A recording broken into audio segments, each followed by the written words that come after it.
What is an iceberg? You've seen the striking images and illustrations. A mind-numbingly gigantic chunk of ice that hides the majority of its body underneath the surface of the chilling waters where it floats, like a polar island with an inverted tower of solid ice as its base. A winter wonder island.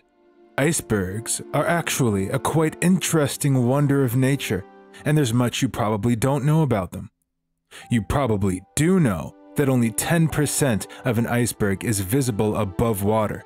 But did you know that a single iceberg could provide years of pure drinking water to the entire human race? Did you know that they can explode? Did you know that they come in the color green? Well, to explain the iceberg, I think it's best to start with how an iceberg is formed. Icebergs are formed from ice, glacier ice.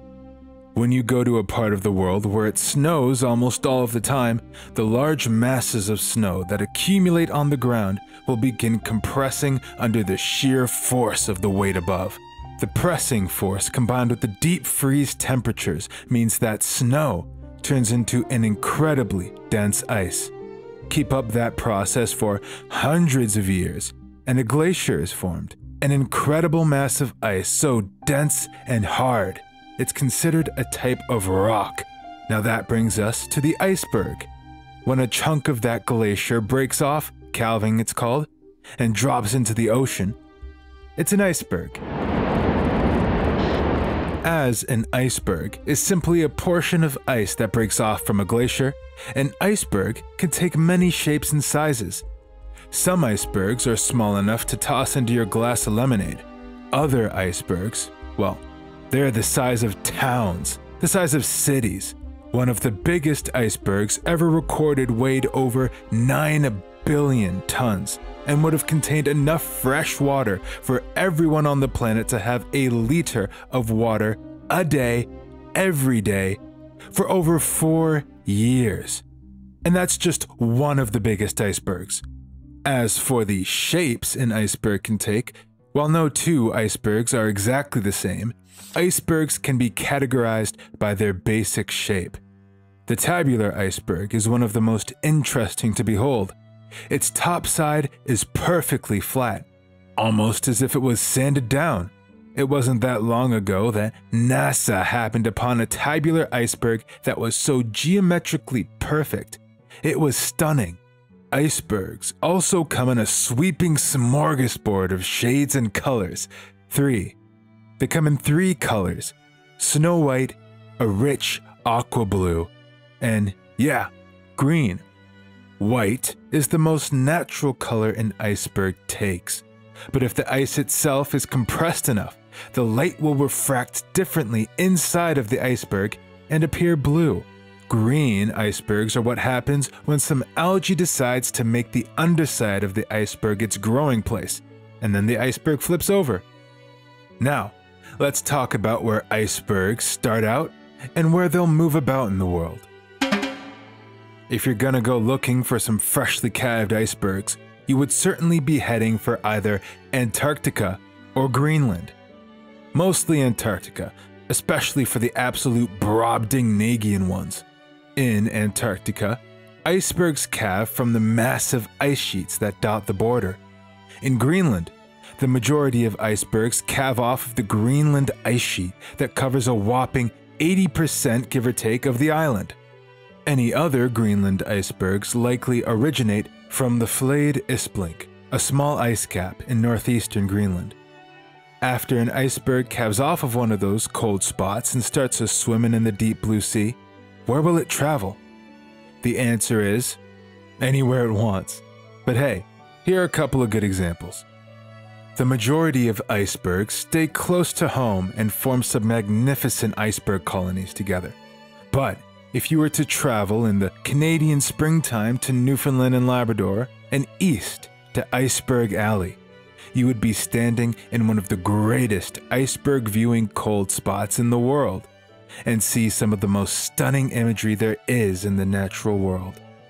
Iceberg Alley itself is actually a rather sizable passage that runs along the east coast up from the top of Labrador and down to the shores of Newfoundland. The vast majority of its icebergs come from Greenland in the spring, before passing through after a couple of months. The rest are products of the country's own Canadian Arctic. Fun fact: icebergfinder.com is a website dedicated to the icebergs of Iceberg Alley. Amongst other things, you can see a whole gallery of photos taken by visitors and sign up for email alerts that notify you of icebergs that near Newfoundland and Labrador. Icebergs don't always move so predictably, however. In fact, in 2009, an iceberg the size of a city was seen off the coast of Australia. As famous for their icy climates as Australia is, an iceberg sighting of this size was quite surprising. So surprised was New Zealand that they called a shipping alert over the iceberg. Imagine an Australian Titanic. At this point, you may be wondering, just how long will an iceberg last after it calves? Well, most icebergs last for up to 6 years, much less if they float to somewhere warm.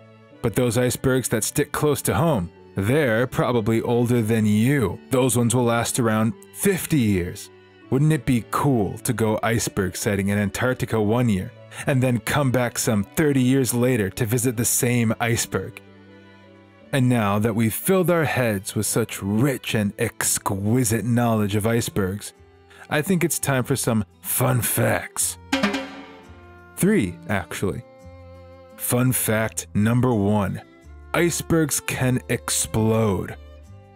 When an iceberg's old enough, it won't simply melt away. It'll fracture off into smaller icebergs.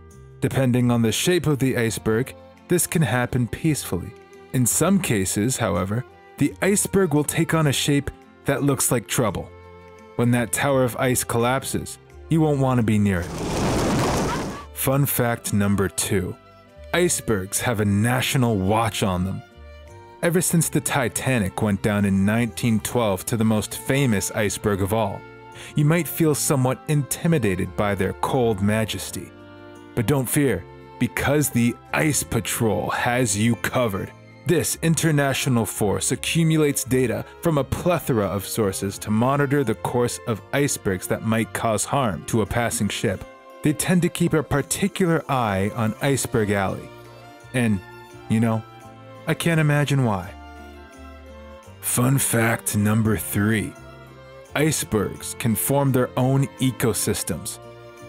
Yes, some icebergs are large enough and are old enough to form their very own ecosystem, particularly if they get stuck on a shallow bit of water and stay put for great lengths of time.